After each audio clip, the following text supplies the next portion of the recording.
کیونکہ تراویحاں بھی روز پڑھنی پڑتی ہیں، تراویحاں بھی روز پڑھنی پڑتی ہیں۔ اللہ کے رسول نے محنت میں کمی کی لیکن اجر میں کمی نہیں کی۔ فرمایا من قام لیلۃ القدر ایمانا و احتسابا غفر له ما تقدم من ذنبه، جو بندہ حالت ایمان میں اور اخلاص کے ساتھ صرف لیلۃ القدر کا قیام کرتا ہے، غفر له ما تقدم من ذنبه، اللہ اس کے سارے گزشتہ گناہ معاف کر دیتا ہے، حالانکہ وہ اس ایک رات کا کیا۔ اب آپ اندازہ لگائیں فوائد کتنے، اور اہل حدیثوں کے لیے اللہ نے ایک اور رعایت رکھی، رمضان میں سارا مہینہ دن میں روزے رکھنے پڑتے ہیں، رات کو تراویح پڑھنی پڑتی ہے،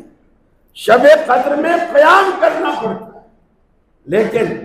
اہل حدیثوں کو اللہ نے ایک اور چیز عطا کی ہے اپنے گناہ بخشوانے کے لیے۔ اللہ رب العالمین کے حبیب نے فرمایا کہ اذا قال الامام غیر المغضوب علیہم ولا الضالین، جب امام غیر المغضوب علیہم ولا الضالین کہے قولوا آمین، تم آمین کہو، کیوں؟ فإنه من وافق تأمینہ تأمین الملائکۃ غفر له ما تقدم من ذنبہ، کہ جس کی جب تم آمین کہتے ہو آسمانوں پر فرشتے بھی آمین کہتے ہیں، جس کی آمین کی آواز فرشتوں کی آمین سے ٹکرا گئی، باہم ایک آواز ہو گئی، غفر له ما تقدم من ذنبہ، اللہ اس کے بھی گزشتہ سارے گناہ معاف کر دیتا ہے۔ اب یہ وقت آمین کہنے میں کتنا ٹائم لگتا ہے، کتنا ٹائم، چند سیکنڈ، اور گناہ بخشے جا رہے ہیں ساری زندگی کے، ما تقدم من ذنب، اس کے پچھلے سارے گناہ اللہ معاف کر دیتا ہے۔ تو یہ اپنے اندر سنت پہ عمل کرنے کی حرص پیدا کی کہ اللہ رب العالمین ہمارے دلوں میں سنت کی محبت پیدا فرمائے، اور جب یہ محبت رکھ کر آپ اپنے اندر اس حرص سے، کچھ جاہل لوگ کہتے ہیں کہ میاں تمہیں اللہ سے نعوذ باللہ کچھ نہیں ملنا، کیوں؟ کہ تم تو سارے کام جنت کے لیے کرتے ہو، لالچ ہے تمہیں، حوریں ملیں گی، جنت ملے گی، محل ملیں گے، نہریں ملیں گی، شہد کی نہریں، دودھ کی نہر، تم تو اس لالچ میں کرتے ہو، تم اللہ کے لیے تھوڑی عبادت کرتے ہو، جبکہ عبادت اللہ کے لیے ہونی چاہیے۔ حالانکہ اللہ کے رسول صلی اللہ علیہ وسلم نے صحابہ کرام کو یہ باتیں بتلائی کہ اللہ سے امید رکھو، اور صحابہ سے کہا کہ میرے لیے جنت کا جو اعلیٰ ترین مقام ہے اور وہ ہے وسیلہ، پوری جنت میں ایک ہی مقام ہے، ایک مقام، اس کا نام ہے وسیلہ، بہترین اس جیسا جنت میں اور کوئی مقام ہی نہیں۔ اور اللہ کے حبیب نے فرمایا کہ وہ اللہ رب العالمین اپنے نیک بندوں میں سے ایک بندے کو دے گا، اور وہ ایک بندہ محمد رسول اللہ صلی اللہ علیہ وسلم۔ آپ نے فرمایا یہ جو آپ اذان کے بعد دعا مانگتے ہیں، آپ نے صحابہ کو تعلیم دی کہ میرے لیے اللہ سے وسیلہ مانگو، اللہ سے کہو کہ اللہ محمد صلی اللہ علیہ وسلم کو وسیلہ دے، آت محمد الوسیلہ، یہ وسیلہ جنت کا نام ہے، وہ جنت اللہ کے حبیب کو دے۔ یہ تو اللہ کے رسول نے خود طلب کی، اسے لالچ نہیں کہتے۔ جس کو جنت ملے گی نا، اس کو اللہ کی رضا ملے گی، اللہ کی رحمت ملے گی، اللہ کی رضا کا سرٹیفکیٹ ملے گا، تبھی جنت ملے گی۔ ورنہ یاد رکھ لو، اگر کوئی اس زون میں ہے کہ ہم نے چونکہ 7 حج کیے، اتنے حج کیے، اتنی مسجدیں بنوائی، اتنے مدرسے بنائے، اتنا غریبوں میں راشن تقسیم کیا، اتنی بیواؤں میں سلائی مشینیں تقسیم کی، اللہ کے حبیب نے فرمایا خبردار، تم میں سے کوئی بندہ اپنی نیکیوں کی بنیاد پر جنت میں نہیں جا سکتا، پھر جائے گا کیسے؟ ایک طرف تو شریعت ترغیب دیتی ہے روزے رکھو، نماز پڑھو، زکوٰۃ دو، حج کرو، خیرات صدقات کرو، غریبوں کی مدد کرو، اور دوسری طرف اللہ کے رسول فرماتے ہیں تم میں نیکیوں کی بنیاد پر جنت میں نہیں جا سکتے،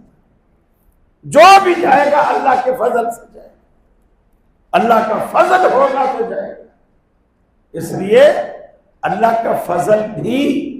نیکیوں کی بنیاد پر آئے گا۔ یہ نہیں کہ بندہ قتل کرتا رہے،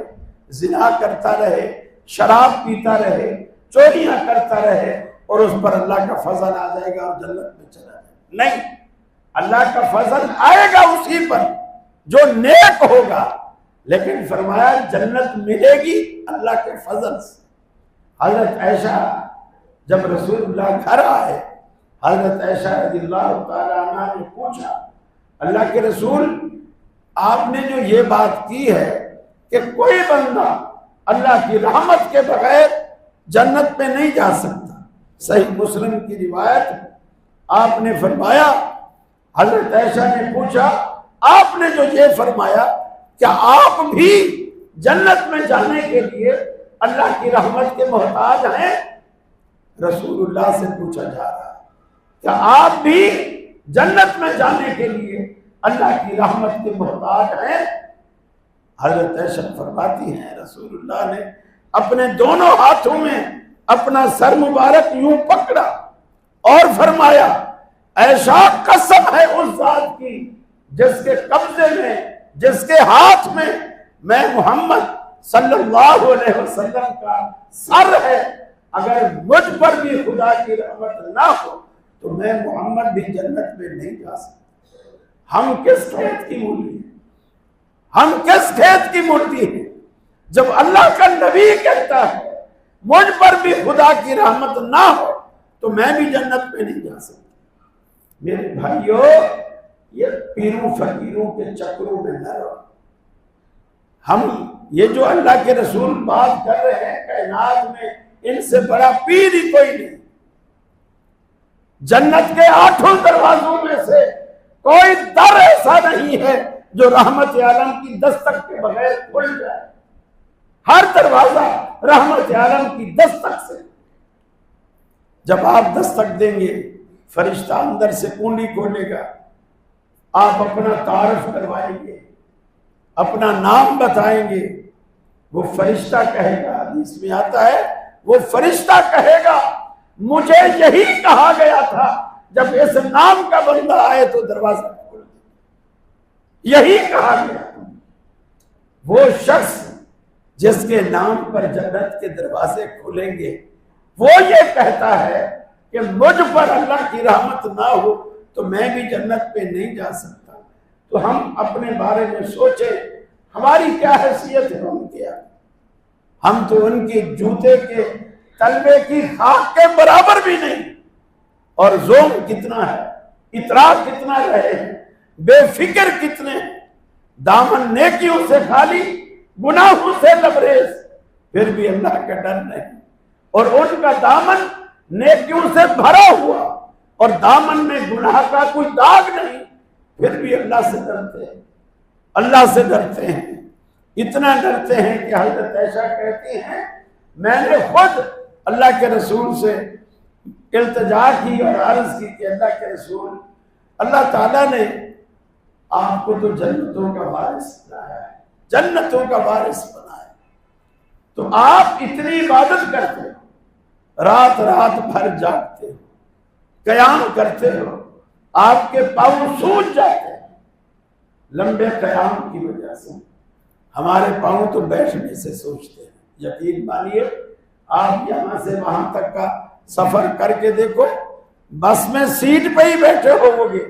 جب آپ جوتے اتار کے بیٹھے ہیں، جب اترنے کا وقت آتا ہے جوتا پہنتے ہیں تو پاؤں جوتے میں نہیں جاتا، کیوں؟ پاؤں سوج گیا ہے، پاؤں سوج گیا ہے، ہمارے پاؤں بیٹھے بیٹھے سوج جاتے ہیں۔ اللہ کے رسول اللہ کے حضور قیام میں کھڑے ہوتے اور آپ کے پاؤں کھڑے ہونے کی وجہ سے، کیونکہ آپ سیدھے کھڑے ہوتے اور بلڈ کا سارا فلو جو ہے وہ نیچے کی طرف ہوتا اور پاؤں سوکھ جاتے۔ حضرت عائشہ کہنے لگی اللہ کے رسول آپ اتنی عبادتیں کیوں کرتے ہیں؟ اللہ نے تو آپ کی اگلی پچھلی سب بھول چوک معاف کر، آپ کا دامن بے داغ ہے، پھر آپ کو اتنا ریاضت، اتنا عبادت، اتنے سجدے، اتنے رکوع کرنے کی کیا ضرورت ہے؟ اللہ کے رسول نے فرمایا عائشہ تو بھی کمال کرتی ہے، جس رب نے مجھے اتنا بڑا رتبہ دیا ہے، افلا اکون عبدا شکورا، تو یہ کہتی ہے کہ میں اس رب کا شکر گزار بندہ نہ بنوں جس نے مجھے یہ مقام دیا ہے؟ حل جزاء الاحسان الا الاحسان، اگر رب نے مجھ پر کوئی احسان کیا ہے تو میرا بھی تو فرض بنتا ہے نا، میں اس کے احسانوں کا اگرچہ بدلہ تو نہیں چکا سکتا لیکن کوشش تو کر سکتا ہوں۔ افلا اکون عبدا شکورا، کیا میں اللہ رب العالمین کا شکر گزار بندہ نہ بنوں؟ میرے بھائیوں، آپ ابھی سے اہتمام کیجیے، رمضان کے لیے ایک شیڈول ترتیب دیجیے، اپنی ڈائری بنا لیجیے، آپ نماز میں پہنچوں، اگر الگ سے ٹائم بھی نہیں ملتا نا آپ کو، آپ پانچوں ٹائم جو نماز میں آتے ہیں پانچوں ٹائم آپ اذان کے وقت آ جائیں، اذان کے وقت آ جائیں، اذان اور نماز کے درمیان کم از کم 15 منٹ کا تو عموماً فاصلہ مسجد والے رکھتے ہیں تاکہ نمازی پہنچ جائے، جماعت ہو جائے۔ آپ کو وہ 15 منٹ ملیں گے، اور ہر مسجد میں قرآن مجید رکھے ہوتے ہیں، آپ سامنے سے قرآن اٹھائیں، اذان اور جماعت کے درمیان جو وقفہ ہے اس وقفے میں آپ قرآن مجید پڑھنا شروع کر دیں، کم از کم 2 صفحے تو آپ کم از کم، اتنا سلو پڑھنے والے بھی ہوں تو کم از کم 2 صفحے تو آپ آسانی سے پڑھ سکتے ہیں۔ اور آپ جب پانچوں نمازوں میں ایسا کریں گے انشاءاللہ رمضان میں آپ کا ختم ہو جائے گا اور آپ کو پتہ بھی نہیں چلے گا کہ آپ نے کیسے ختم کر دیا۔ یہ چھوٹی چھوٹی باتیں ہیں، آپ اس میں کوشش کریں، یہ گل ڈلتا جائے گا اور آپ کے لیے میٹھا تیار ہوتا جائے گا، اور جب ہم مر کر اللہ کے پاس جائیں گے یقین مانیے اللہ رب العالمین ایسی شیرینی آپ کے منہ میں ڈالے گا کہ آپ کہیں گے کہ میں تو کامیاب ہو گیا، میں کامیاب ہوں۔ دنیا میں آنے کا بڑا مقصد ہی یہی ہے کہ وہ رب جو ہم سے روٹھ کر ہمارے بابا آدم کو اس نے جنت سے نکالا تھا، اس روٹھے ہوئے رب کو منانے کے بعد ہم وہ گھر دوبارہ حاصل کریں۔ وہ تو ہمارے ابا کا گھر تھا، ورثے میں ہمیں ملنا، لیکن ملے گا اس کو جو اس روٹھے ہوئے رب کو منائے گا۔ اور رمضان بہترین ذریعہ ہے اللہ رب العالمین کو منانے کا۔ جتنا آپ رمضان میں رب کو راضی کر سکتے ہیں، شاید ہی کوئی موقع آپ کو ایسا ملے کہ جس سے آپ رب کو راضی کریں۔ قرآن پڑھیں تو راضی، تسبیح پڑھیں تو راضی، روزہ رکھیں تو راضی۔ اسی طرح افطار میں بھی جب آپ افطاری پہ بیٹھے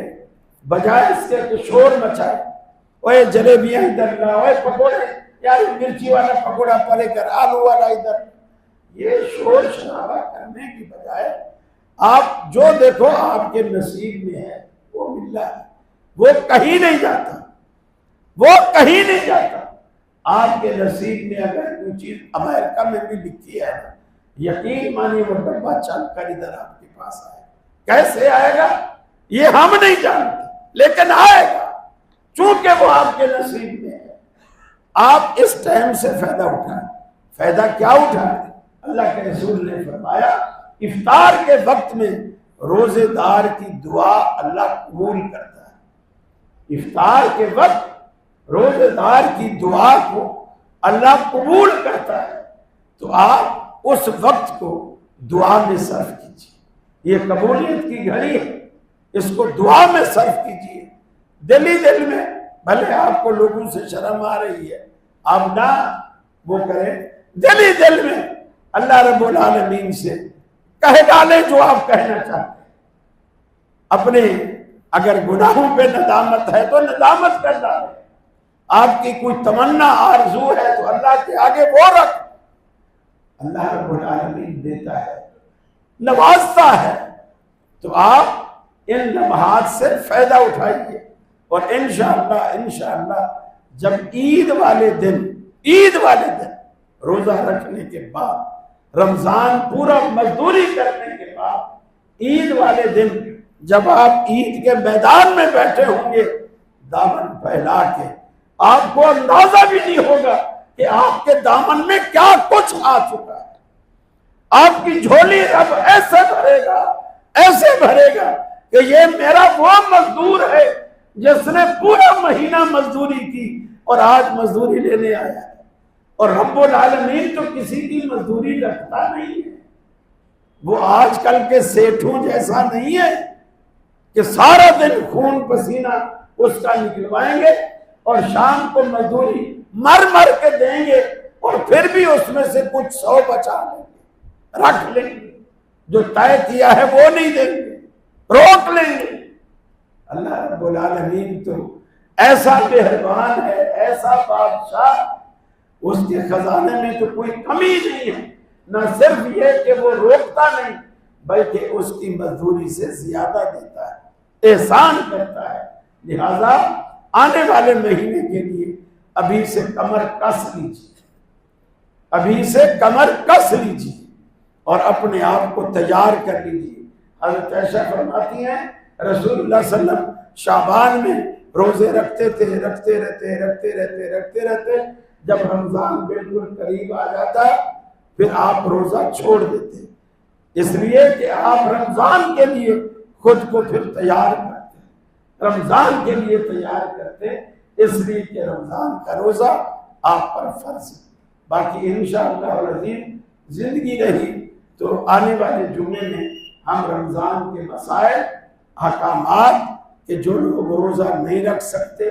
وہ کیا کریں، خواتین روزہ نہیں رکھ سکتی وہ کیا کریں، رمضان کے مسائل کیا ہیں، احکام کیا ہیں، کن لوگوں سے روزہ ٹوٹتا ہے، کن چیزوں سے روزہ ٹوٹتا ہے، کن چیزوں سے نہیں ٹوٹتا ہے۔ زندگی رہی تو انشاءاللہ اگلے جمعے میں انشاءاللہ اسے بیان کریں گے۔ آپ وقت پہ آنے کی کوشش کیجیے تاکہ پوری بات کو آپ سن سکیں، اور بیماروں کے لیے بھی دعا فرمائیے، میرے لیے بھی ضرور دعا فرمائیے۔ اللہ رب العالمین شفا کاملہ عاجلہ نصیب فرمائے۔ اور جمعے کے بعد ایک جنازہ بھی ہے، جمعے کے فوراً بعد جنازہ ہوگا، سنتے وغیرہ آپ بعد میں پڑھیں گے۔ جزاکم اللہ احسن الجزا۔